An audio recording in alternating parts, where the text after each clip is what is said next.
I want to appreciate all of you for joining the call for this virtual press conference. As you know, Bethune-Cookman University has tendered its resignation from the conference effective June 30th, 2021. Bethune-Cookman has been a great partner in the conference, and we certainly wish them well. This is an unusual situation, an unusual year for the conference. Apart from the COVID pandemic, we now have 3 members who will be leaving the conference, including North Carolina A&T and Florida A&M University, all of whom have been excellent partners for us as well. Beginning with the 2021 to 22 year, the conference footprint will be the same as it was back in 1970 when we first started. The institutions in terms of locations, the furthest south will be South Carolina State in Orangeburg, and the furthest north will continue to be Delaware State in Dover, Delaware. One of the things that we are looking at and that we clearly are back to now is looking at the geographic location. We think that has played a factor in terms of the Florida teams, travel schedules, how often students are missing class as well. So we've actually engaged a consulting firm to assist the MEAC with conference expansion, which certainly would not be limited to HBCUs alone. About 9 months ago, we set up a search committee of the CEOs of the MEAC, which essentially are the chancellors and the presidents, a small group to look at the possibility of adding schools and also assessing the conference. And that has led to the decision to bring in a consultant as well to assist with that process. So I want to continue to emphasize that we have a viable Division I conference with outstanding academic institutions. And with that in mind, I'll turn it over to you to answer your questions of either the commissioner or myself. Once again, if you have a question, I'm asking that you utilize the chat window. I'll identify you, and then you identify yourself and your affiliation. You can ask your question at this time. So are there any questions?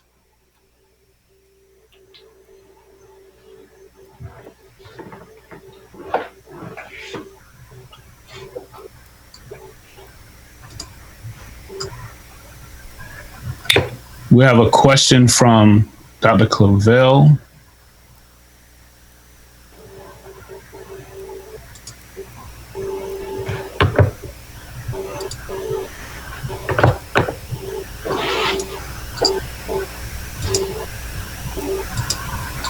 You should be able to unmute yourself, Dr. Clavel. Thank you. This is Dr. Clavel for Dr. Clavel's Inside the HBCU Sports Lab. This question is for President Frederick as well as Commissioner Thomas, and that is Dr. Frederick and Dr. Thomas. In regards to the consultants and the CEO committee, is there a framework that you have created in regards to the expansion process that you spoke about? Obviously see that the conference is certainly viable with the institutions that are left to continue to have the Division I NCAA certification for postseason participation. But in terms of expansion is my question. Yeah. What does that process look like, and are you able to provide any type of information on the timeline that may take? Sure. I'll take a first shot and then turn over to the commissioner.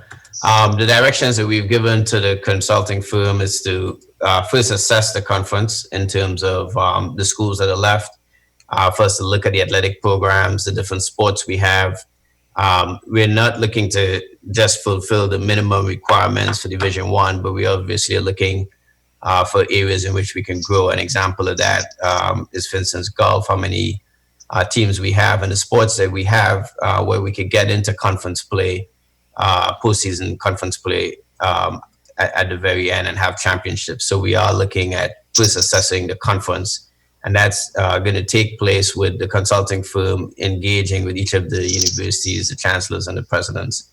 And then the second aspect of what we're going to do on a parallel basis is to look at potential opportunities to add institutions to the conference. Obviously, geographics is one of the things that we're concerned about. And then second, going to be academic institutions that also kin to where we are as well as we move forward. Commissioner, I don't know if you want to add anything else to that. No, I think you have touched all the salient points, Dr. Frederick, in terms of what the conference is doing.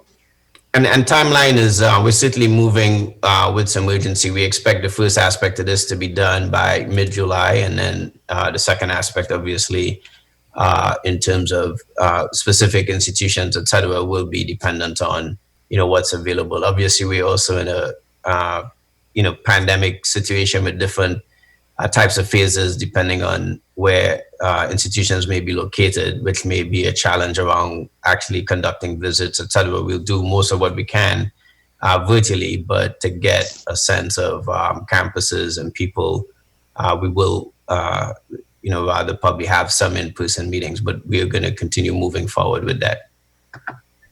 Thank you, President Frederick, and thank you, Commissioner. Yeah, thanks for your question. Appreciate it. Our next question comes from Mr. Jay Walker. Hello, good afternoon, everybody, or good morning. Y'all hear me okay? Yes, we can hear you. Okay. So my question, two questions. One, I know before we talked about expansion, how it's not really attractive financially to expand if you've got questions because of the fee from the NCAA, gone from, $25,000 to over $1 million to look at a Division II program. Has there been any consideration about possibly asking the NCAA for a waiver on that money? Because I'm under the assumption the money would go. It's not viable for HBCUs to dole out that type of money. So wondering if that's part of the process with the two Florida schools leaving, and a lot of that I believe has to do with geography. Does that make it a conversation available to the institutions that have already left the conference to possibly come back? Yeah. So again, I'll jump in. You're going a little bit in and out, Jay. So I'm just going to repeat your questions so that everybody knows your questions. The first question was whether or not our fee, as we add or as schools try to move from Division II to Division I, the fee that we have, if that's an onerous issue, and if there's an opportunity for us to get a waiver from NCAA. And then the second question was with the Florida schools and geography being an issue, if we are able to do something like that, would their coming back to the conference be something for consideration? I hope I captured both of your questions appropriately.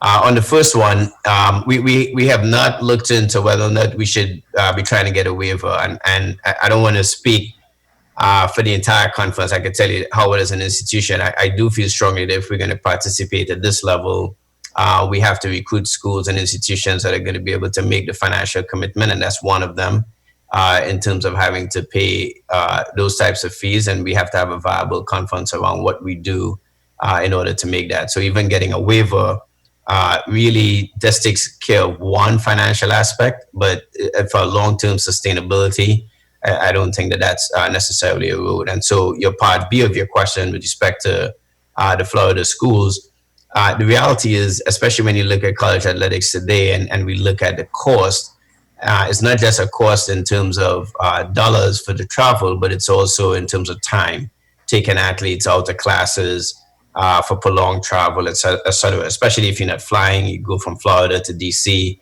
and back, you have athletes in some circumstances missing up to 4 days of class, depending on when games are scheduled. So it still is something that's going to be an issue.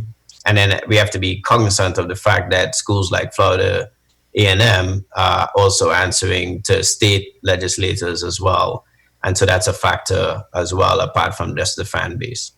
If I can try to clarify, my question was, assuming the Florida schools are leaving and they had geography, we've had A&T left recently, Hampton left recently.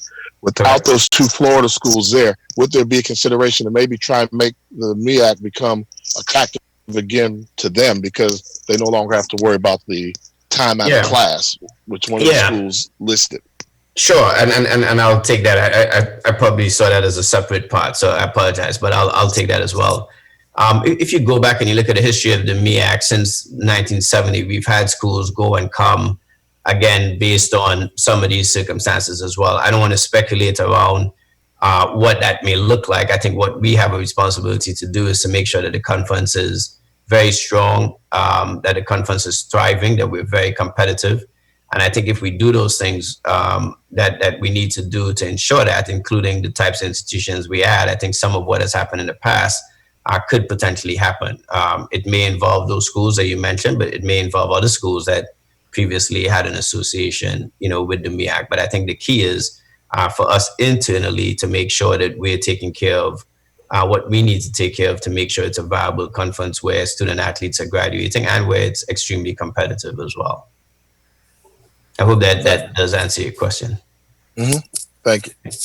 All right. Thanks, Jay. Our next question comes from Roy Shamrock. Sherrod. Shamrock. Good morning.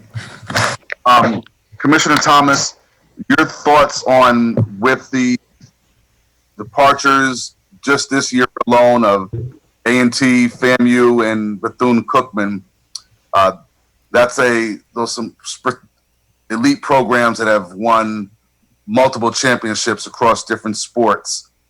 And a two-part question, and it's also been the top trending subject on social media. So from a competitive standpoint, your thoughts on losing three programs like A&T, FAMU, and Bethune, and then from a marketing and brand awareness standpoint with this light being shed on the MEAC with those schools leaving?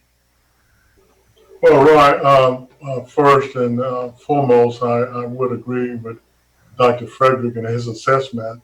Obviously, we are in unprecedented times regarding the COVID-19, and then we lose three members notification this year. But I think we can't lose sight of the remaining institutions. Remaining institutions are tremendous academic institutions. They are classified as Carnegie Foundation Research 2 institutions, high research intensity. They've also won championships as well within our conference. So just to say that FAMU and A&T and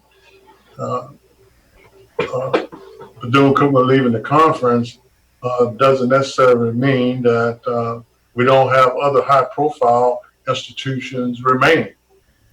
And so I happen to think, and obviously I have a bias here, that the remaining institutions are high profile as well, and have won championships in our conference as well. So I would like to think that we will solidify our standing with the remaining members.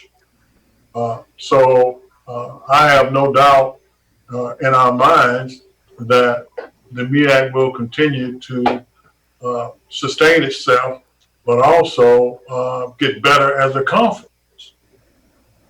Simply because now it's interesting how history kind of repeats itself at times. We have 6 remaining founding members of our conference. A&T is the one that will be leaving, but that footprint was from South Carolina State, all the way to Dover, Delaware. And so that original footprint that the founders originally established, we're back to that now. And so I just think that now we will be able to look at it more strategically in terms of what fits for our conference, academically, athletically, geographically. So I feel good about where we are, and that's not to say that losing FAMU, A&T, and Bethune-Cookman is not disappointing. So, but I do believe in the rest of our members being able to continue to excel.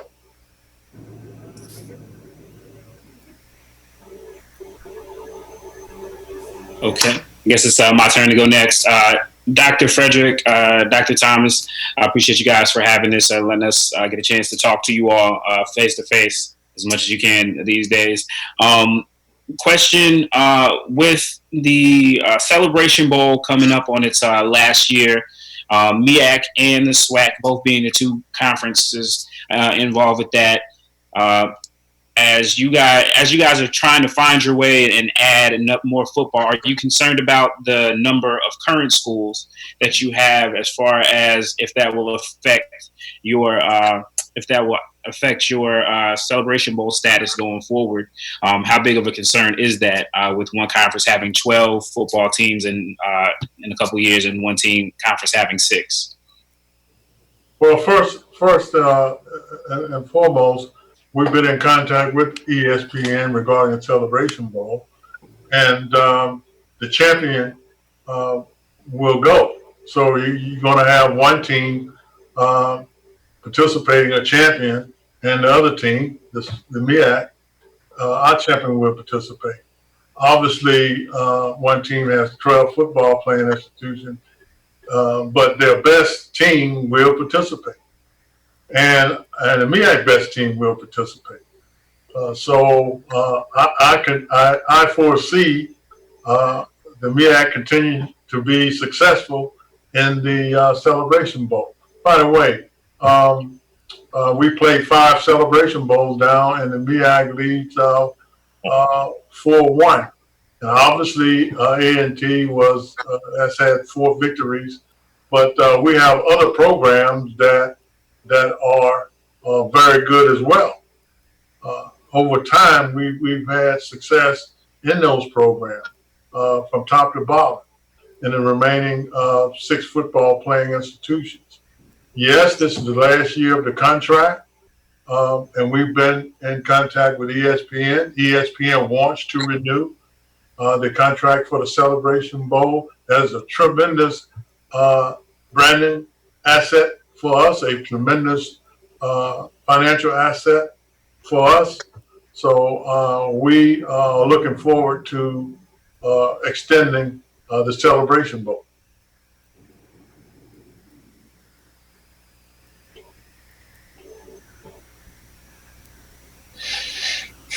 Sorry, our next question comes from David Steele.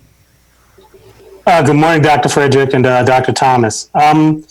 Excuse me if this may already be common knowledge, and this is kind of a 2-part question. One, what is the consulting firm, and how did the conference end up choosing it? And the second part of the question is, seeing that you're that you're right now looking to expand, where do you feel you are in terms of being absolutely certain that the schools you have are going to continue in the MEAC? And I ask that because I wonder how aggressive other conferences may be to try to come and get some of the current members the way they did not just the SWAC, but obviously the Big South and maybe possibly some other predominantly white conferences. I'll let Dr. Frederick talk about the consultants and start off the conversation regarding expansion as well. Yeah, we've contracted with Collegiate Sports. We had a process where we looked at, we contacted a few firms, and then we narrowed it down to a couple, interviewed them, had the entire committee of the CEOs of the conference interview them, and then made a decision on them based on their track record, what we thought that they'll be able to do in terms of capability, etc. With respect to, I'll take your question probably kind of 2 parts in terms of stability and obviously others being able to come in. Certainly, once Hampton left, we were concerned about, being approached. And I think there's several schools in the conference that have been approached before. That's always going to be a possibility. The schools that remain, I'm sure that they're going to be contacted. I think we have a responsibility to make our case about the conference and about the commitment. Howard is a founding member, and so we've been committed to the conference, and we're going to continue to have ongoing conversations with the others about the situation with the conference and what our intentions are. I think what we have to do is to make sure that we provide a compelling case, not just for why folks should stay, not just for the sake of staying, but why competing in the MEAC is good for these institutions as well. And tradition and legacy certainly is a part of that. But like everything else in the HBCU world, I think we also have to be realistic about the marketplace around college athletics, and therefore we have to take measures to ensure that we can do that. The geography is a factor, and it leads to financial issues and decisions as well. And so we have to make sure that we look at those types of things, that we have the right types of sponsorship, the right types of support systems, et cetera. And so we are having some open conversations with all of the presidents and chancellors as well. Next week, we'll have a meeting with all of the presidents and chancellors and their board chairs as well, so that we can, have a fairly open conversation about those other possibilities. I would like to make a comment as well. I think that we have to realize that we all talk about the elite programs that are leaving the MEAC. Well, we have some elite programs that are remaining. But you have to understand, so where did that elite program get to be elite from? They got to be elite in the MEAC. And other conferences have seen that, and they want to come in and obviously ask our institutions, are they interested in joining their conference? But the facts of the matter still remains, those institutions, quote unquote, as you all indicated, elite programs in the MEAC, got to be elite in the MEAC. So let's not lose fact of that. And so we think that we have stability in terms of our revenue distribution. We are only the FCS program who actually have had 18 consecutive years of revenue distribution at the end of the fiscal year, which is June 30th. 18 consecutive revenue distribution to our member institutions that no other conference has been able to match. So I just want you to know that there are tremendous assets within the MEAC. So now we are in a compact, regionalized conference now, beginning in 21-22, and we'll see what the future holds for us. But I don't want you all to lose sight, the media to lose sight of programs that gain their elite and greatness in the MEAC. And so for whatever reason that they deem appropriate for their institution, they decided to move on. So that's the landscape in which we live in intercollegiate athletics today.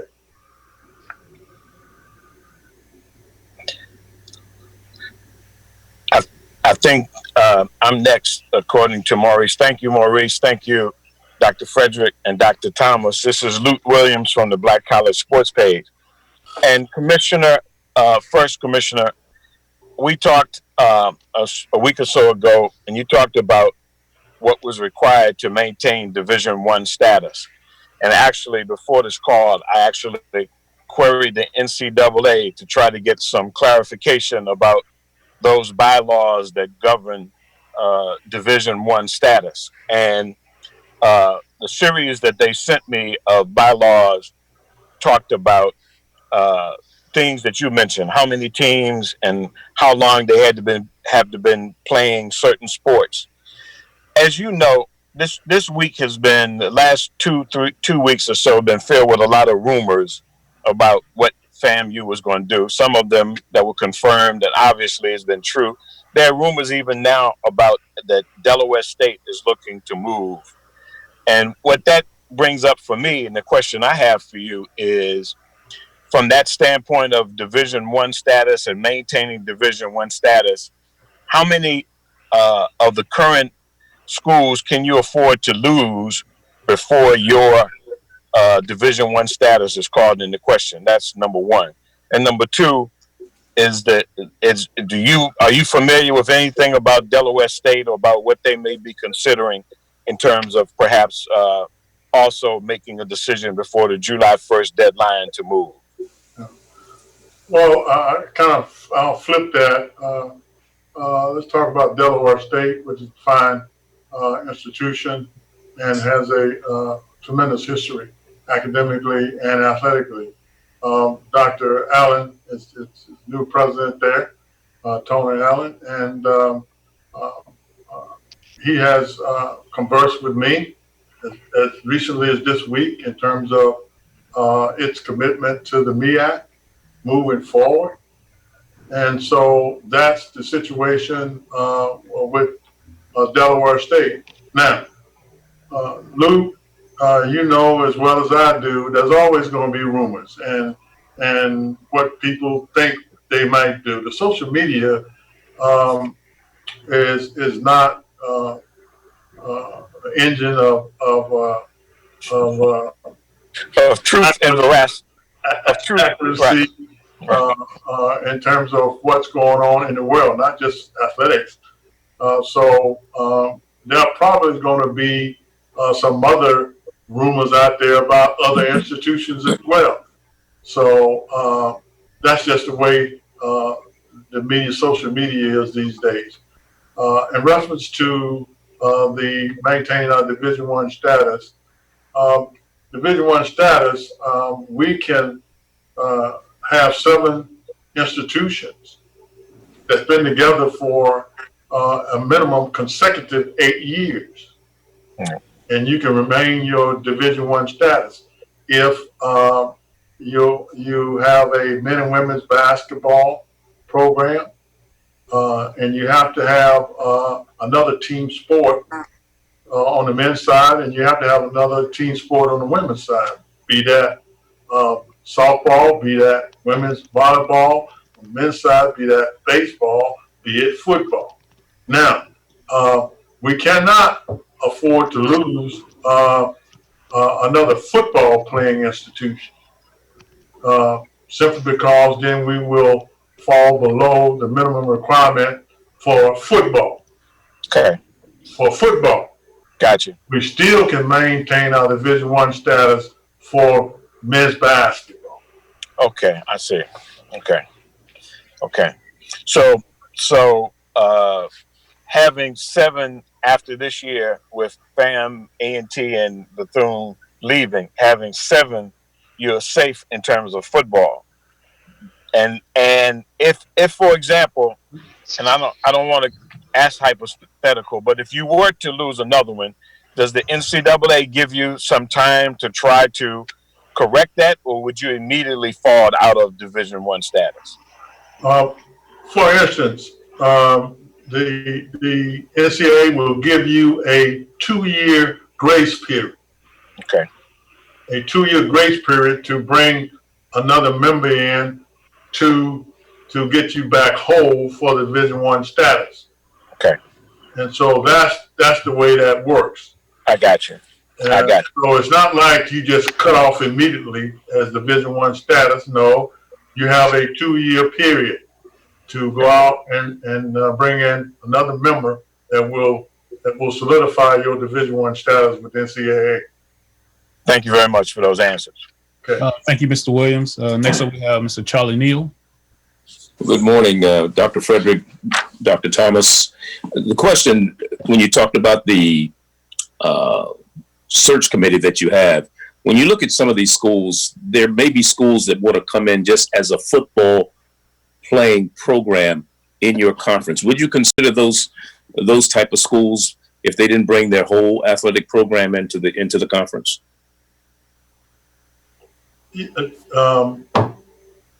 Yes, we will. As you know, they're called associate members. Yes. And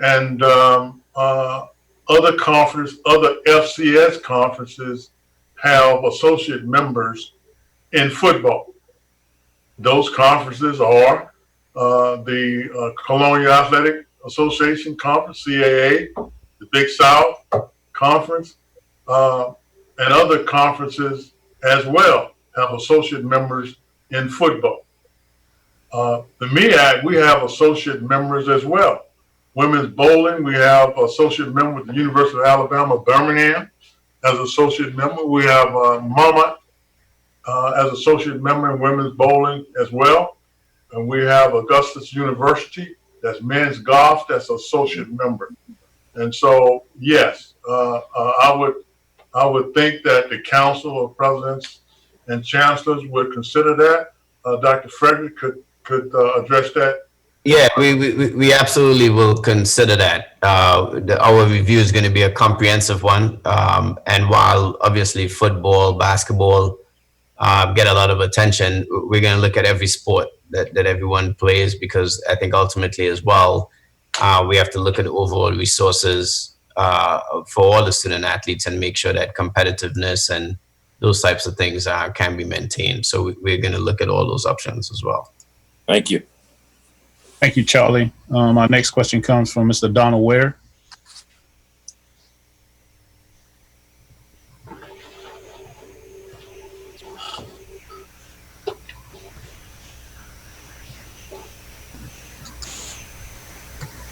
Donald, are you there? Okay, I'm here. I appreciate it, Maurice. Donald Ware with Boxer Row. Dr. Thomas, Dr. Frederick, thank you for doing this. A couple of questions. One, shortly after A&T announced that it was going to leave the conference, the MEAC office put out a statement that said the remaining schools were united, but now in the last couple of weeks, you've had both FAMU and Bethune-Cookman leave. What happened within that time frame? I mean, were indeed the schools united with respect to that? Because now you have had two other schools to leave. The next question would also be, have you, and I don't know if this was talked about before I came on, have you reached out to, CIAA schools to try to get, to see their interest in joining the MEAC? Thank you. Yeah, so the schools were united. I mean, all the presidents and chancellors stated at that time that they were committed, but we all recognize that they have boards that they have to answer to, they have fan bases that they've got to answer to, and as these things evolve, as any of us would imagine, I'm sure the questions will be asked, as well as pressure will be brought to bear around those issues, and the complexity of that decision making is not lost on us, and especially when we start discussing the finances. The era that we all are going to be in post-COVID is going to be a very complicated one, especially for HBCUs. Our communities have been disproportionately impacted as well. And if you look at kind of the timeline of when some of these things have transpired as well, and as we think of even reopening our campuses, the financial constraints are only going to grow. And so I think as people look at athletics and you look at the financing of athletic programs in the bigger scheme of things for universities, there's going to be continued pressure. The universities that are left are also committed at present time. But as I said, I mean, some of this is going to evolve, and that's why I think we need to have a comprehensive review of what we're doing, who's involved, what's, the capabilities, and just have a very frank, honest assessment of that and move forward based on that, frank and honest assessment. Okay, and then have you reached out to any of the CIAA schools? We have not reached out yet. Like I said, we have a process involving the consultant, and we're going to let the consultant lead. We are trying to discourage, anybody from reaching out on their own. So we are going to allow them to lead that process for us. Okay, thank you. All right. Thanks, Donald. Joey Lamar. Hi, I want to thank you guys for doing this. I'm with WCTV. I have two questions. My first one is to the commissioner. What were your conversations like with FAMU athletic director Courtney Gaucher as FAMU was getting ready to leave the MEAC? And the second one is with having 7 football members now, does that change the distribution, the revenue distribution model, or the revenue distribution expectations for those schools? And have you looked at possibly changing the revenue distribution model that the MEAC currently has set up? Joey, that is Joey, right? Yes. Okay. Obviously, the institutions by bylaws and constitutions have to notify the conference in terms of their resignation from the conference by July 1. My conversation with Courtney Gaucher was, and Dr. Robertson, president of Florida A&M, was to alert the conference that they would be resigning from the conference. And our process, our bylaws could clearly stipulate that we have to receive that information in writing. And we have received that information in writing from Florida A&M, and we will begin the exit process for Florida A&M and institutions that have stated their resignation from the conference. So that's the answer to your question regarding our conversation with FAMU. Our revenue distribution, we have a formula for our revenue distribution. Obviously, the more institutions you have, the revenue distribution for institution will be adjusted to reflect the formula. And most of the time, it's the more institutions you have, unless you have significantly more revenue, then each institution's revenue will decrease. So when you lose institutions, our revenue streams are consistent, and so it will increase the financial distribution for the remaining members of our conference. When we hopefully admit others to the conference, then hopefully the revenue will increase as well. So we've had a revenue, and conservatively speaking, during my 18 years as commissioner, we have distributed over $35 million back to our member institutions. So we have a formula until the CEOs, presidents, chancellors change that formula. Then we feel comfortable with the revenue distribution continuing for our membership. Okay, and just a quick follow-up: is the primary driving sport to that revenue model, is that football or is that men's basketball? Well, it's a combination of both, and it's a combination of corporate partnerships as well. So it's the ESPN, it's the Nikes, it's the Celebration Bowl, it's the MEAC Swag Challenge. It's an array of revenue streams that we've been able to implement during the 18 years I've been commissioner. And so we're very pleased with the kind of revenue that we've been able to generate as a conference. Thank you. Thank you. Next, we have David Hall. Thanks, Maurice. Hey, everybody. Dr. Thomas, really quick, and forgive me if I missed this, but is there an ideal number of teams the conference would like to add, or is there a cap? At what point do you, when you get X amount of team or X amount of school members, when do you stop? David, good to see you. It's been a while since I've been able to speak with you. Mm-hmm. First and foremost, I don't want you all to lose sight of the conference has been expanding for quite some time.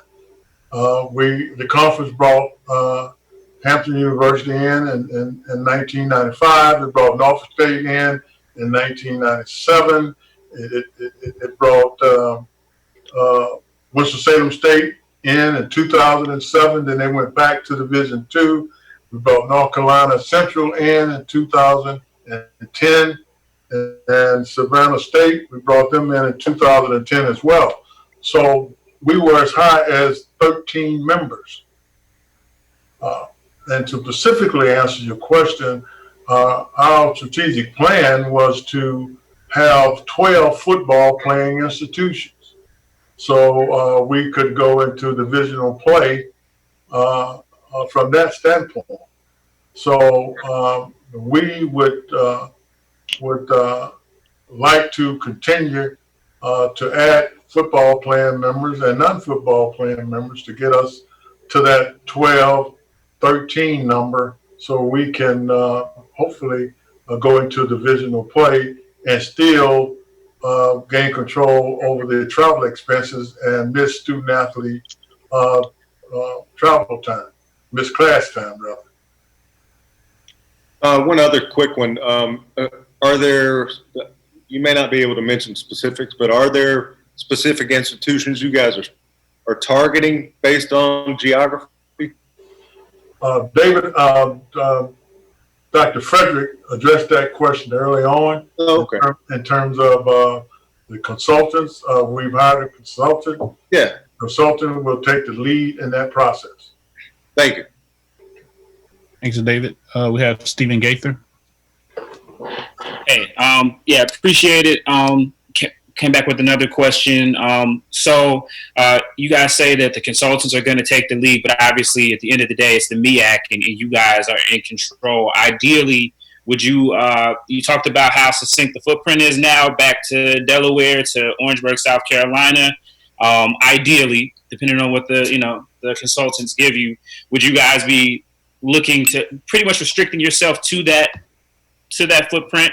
And is that, and what are the main selling points, second part, that you guys would have for another conference as you guys add them to would like to get them to add them to the MEAC? I'll let Dr. Frederick address that question. Yeah, I think there are a few things. I mean, geography is one. The other thing that we have to look at is academics in terms of the match. Obviously, when we look at recruiting students as well, student athletes as well as other students, you want to look at the student bodies as well to see, kind of what makes sense, any potential opportunities for rivalries and games of homecomings in the HBCU world, as you know, are quite festive. So assessing, some of those activities as well. And then, as I said before, the breadth of the sports that are being played. Right now, when we look at, for instance, golf, I think there's an opportunity, around where we are in golf in terms of seeing if other schools can bring that in. We are the outlier in the HBCU world with, swimming and diving team at Howard. So that wouldn't be a primary sport, for instance, that would actually shift a whole lot of decision making, just to give you the flip side of the coin. So I think those are some of the primary things we're looking at as we assess the potential schools. All right. Thank you, Stephen. We have Roy Evans. Evans, yes, it is. Good morning, Dr. Frederick and Dr. Thomas. Understand that I have two questions, and I'm thinking that maybe the first one had been addressed or something, and I know you guys said you're going to let the consultants handle a lot of this. But now that FAMU and Bethune-Cookman have been pulled out of your footprint, and it consists and brings you to that definitely Mideastern, Northeastern type area, has there been any conversation about re-engaging both Hampton and North Carolina A&T into coming back, as well as we start to move? If somebody could mute their phone, it would be helpful. And I'll let Dr. Frederick address that question. All right. So that question was asked before, regarding whether bringing the other schools back would be the case. And as I said before, I think our primary responsibility is to make sure that we do what's necessary to ensure that the conference is competitive, that the schools feel that there's something significant to gain. And the history of the conference over the past 50 years is that we've had schools come and go. And I think that we will be in that circumstance as well. The dynamics right now in terms of overall status of HBCUs as well is going to be significantly affected by the pandemic, the economic circumstance right now as well. And so that obviously is a down the road issue. I don't think it's a short term issue. And based on the conference rules, I'm sure there are conference rules for the Big South and the SWAC as well that those schools will have to abide by in terms of notification of when they would leave, et cetera. And I think that that's something that we have to look at as well. The follow-up question that I did have to that, with the economics of FCS football, that includes, of course, the MEAC and the SWAC, it is clear that the HBCU conferences have a stronger footprint and profit margin opportunity than any of these other conferences. Is that something that you guys have, in pulling the consultants together, talked about to them as a strength to talk about? Because we know that the MEAC and the HBCU product is one that is well above most other FCS programs as far as attendance. Yeah, absolutely. And it's one of several things that we've been talking about around that. I think, again, when you look at HBCUs and college athletics, you look at some of the dynamics that are taking place in the country, even with respect to the civil unrest. I think there's a lot that's going to happen over the next 12 to 18 months, both good and bad, in our favor. And I think those are some of the things that I think the consultants need to react to and assess. You now have African-American unemployment approaching 17%, which is probably even higher than 20%. So if you think about 1 in 5 working African-Americans being out of a job, that ability for students to then attend our HBCUs could be compromised. So that's a factor on the downside as well. So yes, the consultant will look at the FCS and the profit margin, and that's an upside issue that we certainly would need to try to maximize and improve. But I think that there are also other factors that we have to look at. And so when people make decisions around geography and travel and those things, they're not to be taken lightly. They also, they are coming from a circumstance where there's a lot of thought, that's going into this, and also a lot of pressure that's surrounding, kind of these decisions as well. And it is not, no athletic program at any of our universities exists in isolation. We have a much larger footprint that we also are speaking to as well. We want them to work in a complementary fashion, but we recognize that there are lots of prevailing forces that we also got to pay attention to. So and that's why, and just to be clear, since this has come up a couple of times, the point about having the consultant handle this is because the data analytics, the evaluation of each of the schools, all of those prevailing factors needs to be done in a very detailed and professional fashion. And that's what we're hiring the consultant to do, so that when we do sit around the table to make a decision about adding schools, et cetera, we're taking those things into consideration, all of those factors. Thank you. Right. Our next question comes from Michael Croker. Yes, from HBCU Baseball Black College Nines. Hello to everyone. My question is a two-part question. Will the landscape change with the 5 remaining baseball programs for NCAA Division I season regional play, considering they take the conference champion? How will that play out with just the 5 remaining teams? The 5 remaining teams, according to the NCAA, after the 2021 season, Michael, the MEAC will have 2 years to add a 6th team. So, but we still will maintain our AQ. So after the 2021 season, we will have our AQ for 21-22, 22-23. And that will give us time to add another institution or another baseball team as an associate member. So we will maintain our AQ for baseball until through the 2023 baseball season. Okay, I think you answered my second question as well. Thank you. Okay, we go down. Next question is from Roy Shamrock.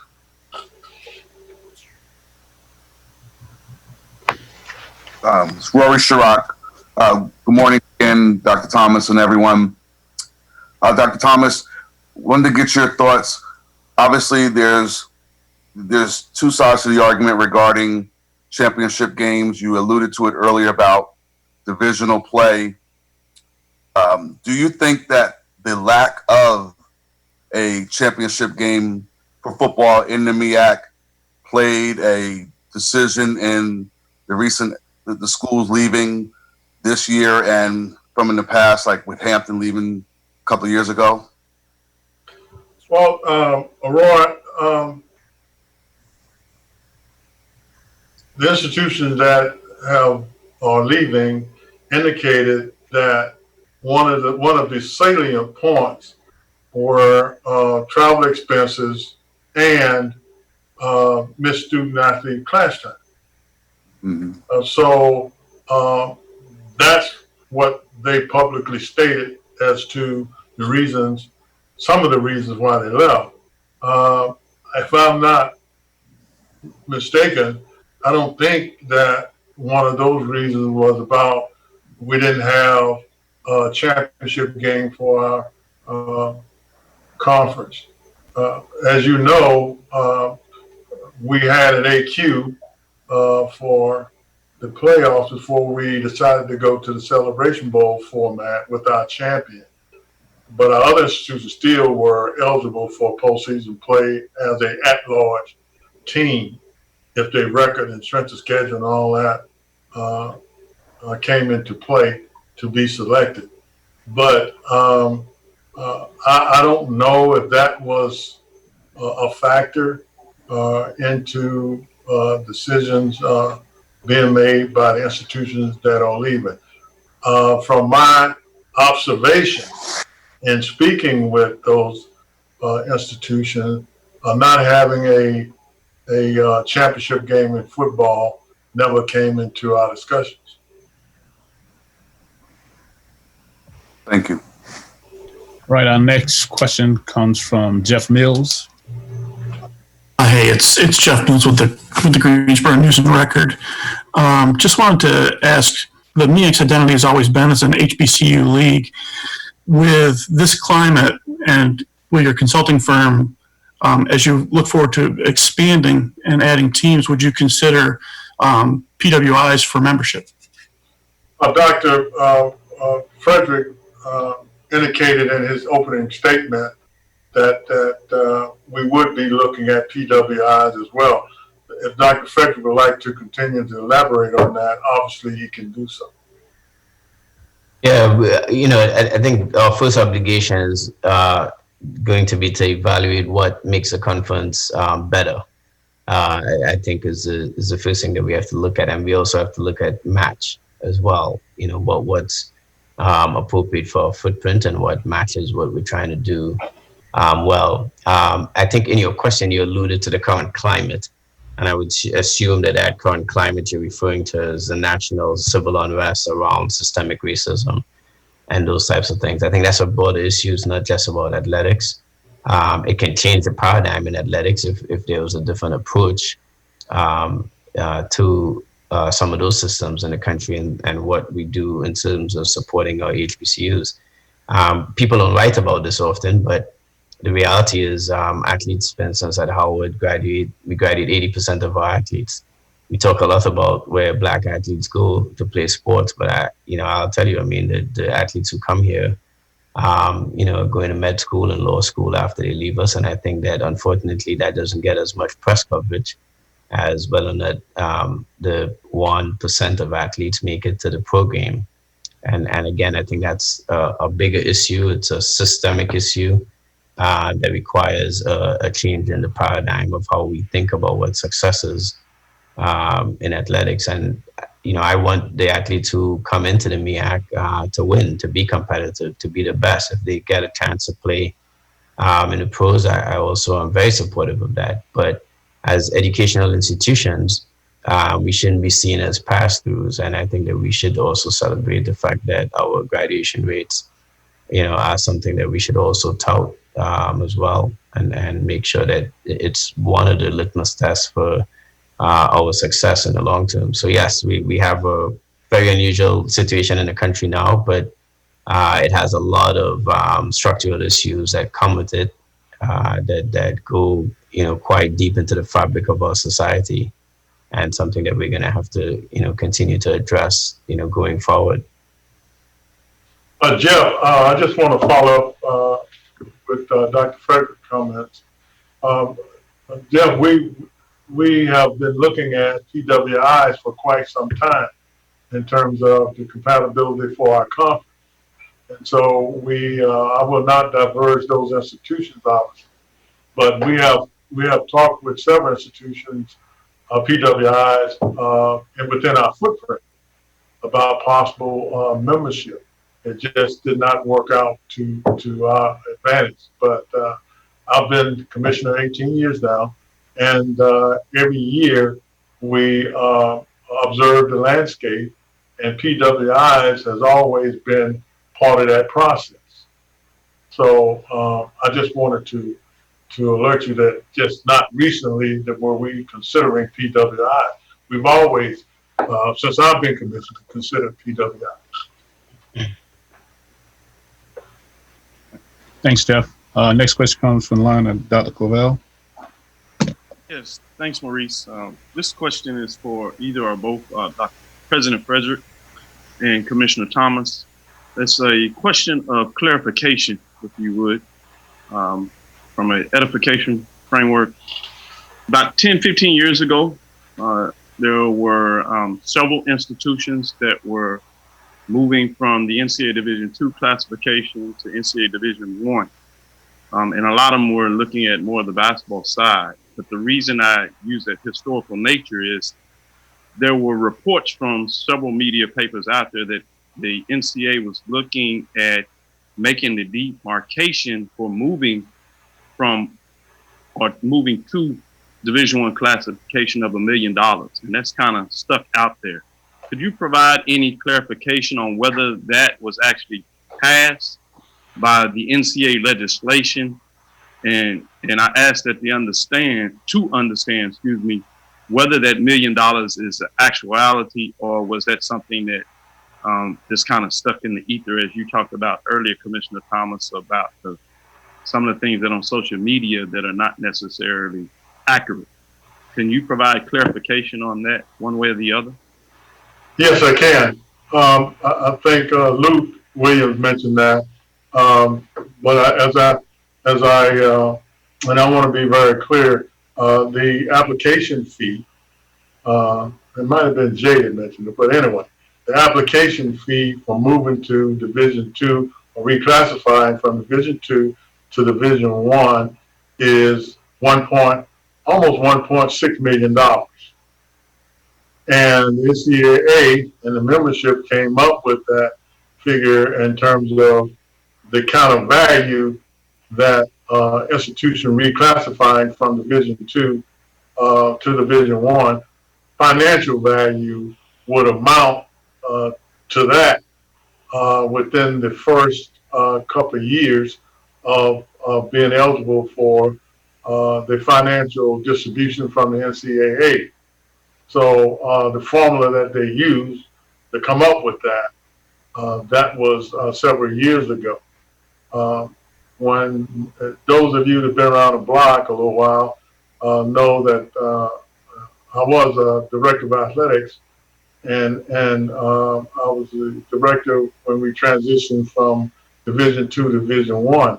At that time, in 1994, the application fee was $15,000.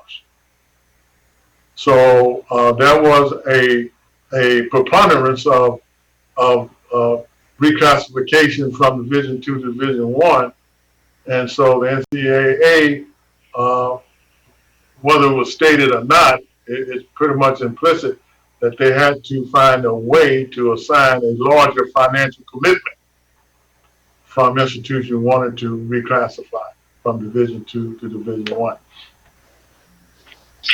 Thank you for that clarification. All right. Maurice, I believe that Mr. Clayton has been trying to get a question in here. Yeah, I have him on the list. All right, say. I have Ty Miller and then Mr. Clayton. So it's Ty Miller first. Good morning, Dr. Thomas and Dr. Frederick. Ty Miller with the Power News Radio Network. I got a question for either one of you. First of all, what's been the reaction of other conference presidents, football coaches, and or players you've had conversations with? So we've been meeting regularly. Obviously, there's significant concern about the departures. The presidents, in particular, are trying to assess kind of where things are, their own boards and their own fan base. Trying to make sure that we can be responsive to them, not only to be reassuring, but to also make sure that we're clear in terms of articulating what the way forward is. I have not spoken to a lot of athletes, just a couple. They haven't expressed as much concern. I have spoken to my AD, and I'm sure he's been in touch. We have a new coach, obviously, that he's been in touch with, and the other coaches. I'm planning a call with all of my coaches and my AD so that I could update them, directly on my thoughts, as well as get their feedback as well. So I think that there's appropriate anxiety. You don't lose 4 members over a couple of years, and it doesn't cause some concern. We understand the issues that have led to that, and we also need to reassure everyone that we're taking steps in order to mitigate that and in order to strengthen the conference as well.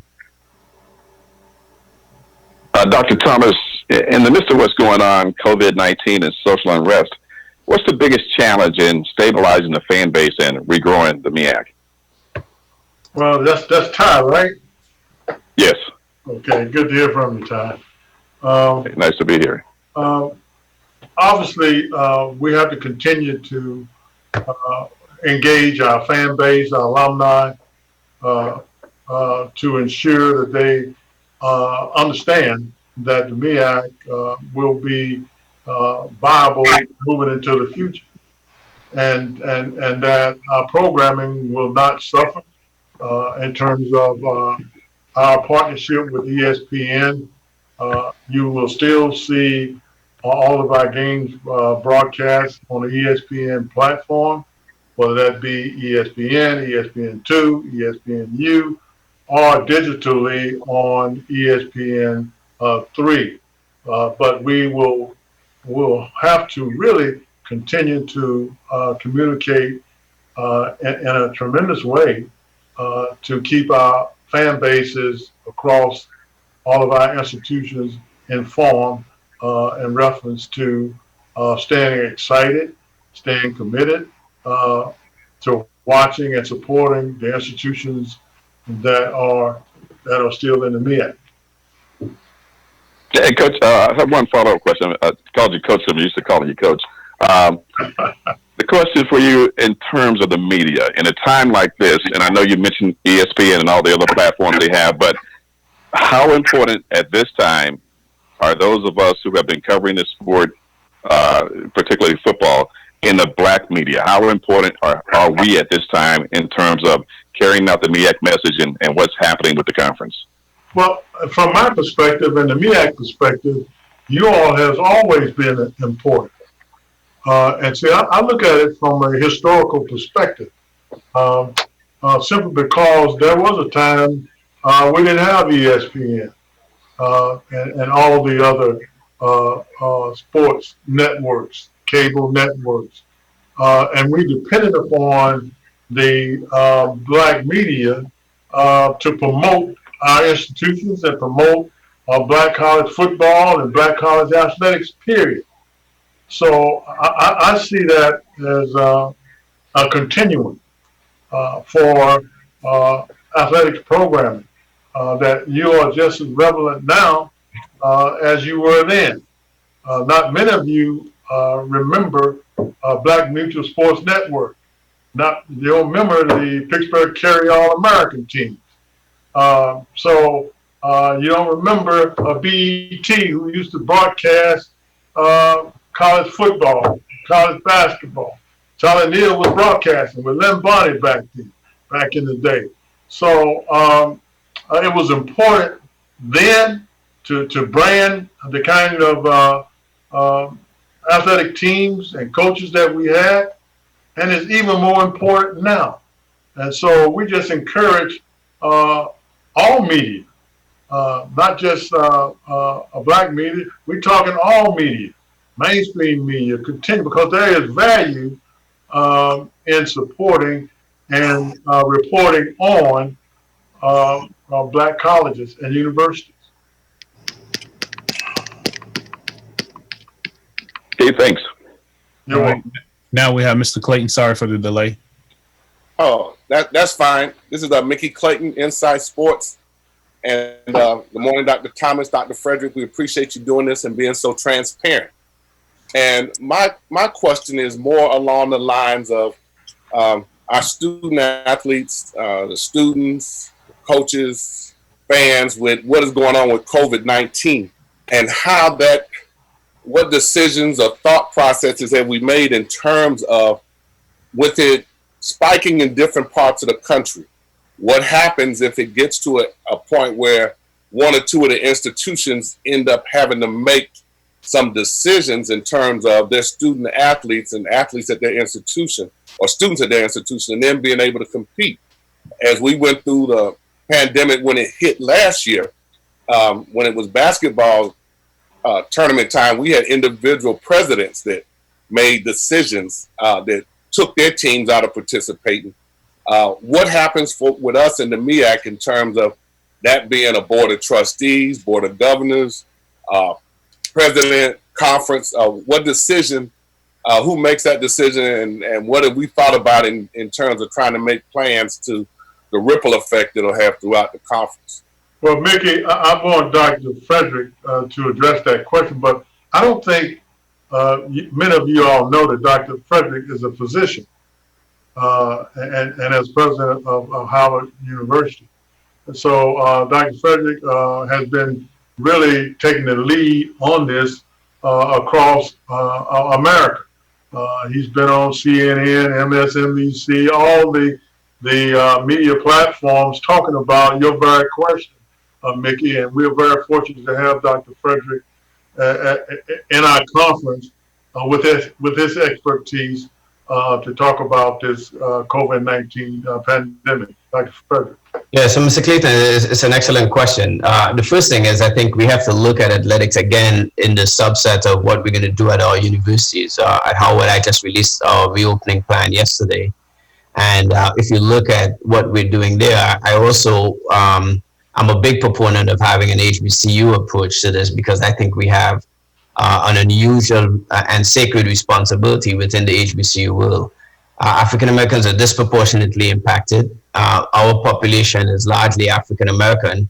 And so when we think of bringing students back, faculty and staff, we actually have a different risk level that we have to be thoughtful about. And so with that in mind, next week, Tuesday at 5 p.m., we're putting on a webinar / video conference for all the HBCU presidents and chancellors, in which myself, the dean and president of Morehouse School of Medicine, the president of Meharry, Hildred, and the president of Charles Drew Carlisle, we are going to lead a discussion around testing and contact solution for all the HBCU campuses.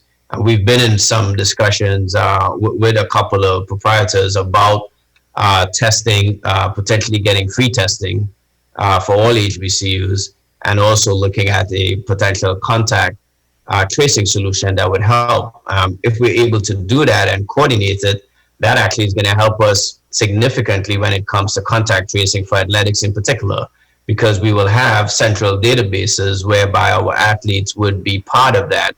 And as they travel from, venue to venue and play, we would have the ability to very quickly isolate someone if they tested positive, and also be able to contact all of the people that may have played against that particular athlete or use similar facilities, etc. So for us, I think it's a very important issue. So next week, we're going to start by having that conversation. And I think, as you know, we're the only HBCU that owns its own hospital. And I think that we have a responsibility to kind of take the lead. And that's why we're going to be out there doing that. And obviously, the goal is to help it impact athletics as well, more broadly, or I should say more specifically, so that we can employ some of those tools. Okay, thank you for that answer. And if we reach a point where a decision has to be made about maintaining the status quo at our institutions, which will obviously have to have a serious effect on your athletic programs, where does that decision come from? Yeah, so we'll do a little bit, I think something similar to what we did at the basketball tournament. We were actually meeting when a lot of the news was breaking about the fact that there were athletes that had tested positive, and NCAA was thinking of shutting down some of the conference tournaments. And as you mentioned, some schools made individual decisions. And I think the one good thing about the MEAC is that we all sat and made a collective decision, and I think that was helpful. It's not lost on me, though, that you've got some institutions that are part of state higher ed set up. So, a Morgan State, for example, is part of the Maryland state system. So while we could get together and have a conference, if the Maryland state system decides that they're going to do something that impacts UMES, Coppin State, and Morgan State, we've got to respect that, and we've got to, anticipate that that's going to happen. I hope that we're going to be able to convince the boards that as a conference, from an athletic point of view, we are taking a holistic approach, and also really a collaborative approach where all of the institutions are weighing in. And you've got healthcare professionals throughout that leading these institutions. The head at Norfolk State has a public health background. UMES's chancellor has a public health background. So I think we are in good stead in terms of being able to make appropriate public decisions based on public health information. So you've seen that teams that are reporting to summer school in reference to their workouts and being tested, they're testing positive, which was predicted by the epidemiologists and experts. And as Dr. Frederick indicated, that's going to happen, and they're going to have to be quarantined. And so you are probably going to see games canceled in August, simply because of how this pandemic works out. And I think that everyone is hoping that we actually can have a normal football season, whether it be without fans in the stadium, or whether it be fans in the stadium that utilize social distancing, as Dr. Frederick indicated. So there have been some options that we have talked about nationally on the collegiate level. But I don't think any firm decisions are going to be made until August, to be very truthful about it. And that's a personal opinion. And so, unfortunately, I don't see moving the fall schedules to the spring. That's another dynamic that's just problematic. You have winter sports, you have spring sports, and then you're gonna push a particular football into that, and then don't forget about the NFL. And so it's just so much that's going on right now, and I think one of the factors for intercollegiate athletics has to do with the cost of testing, the cost of PPEs, the cost of quarantine. All those are financial factors that's going to play upon what an institution can or can't do, and it has to make decisions regarding that. All right. There are no questions, other questions at this time. I would like to give Dr. Frederick and Dr. Thomas the opportunity if they want to give any closing remarks. Sure. As I get to know more of you, one of the things that strikes me as important, and especially like the question earlier about the moment that we're in, I do want to mention that I appreciate the support for the MEAC, and I think it's also a representation of a support for HBCUs in general, and the Black athlete in particular as well. So I certainly appreciate that. We're in a difficult moment as a country, and I think as a conference we're also in a difficult moment. We do feel our conference is strong, but we also recognize that we do have some work to do to make sure that we can strengthen it and make sure that we keep it thriving. For 50 years, it's served us well.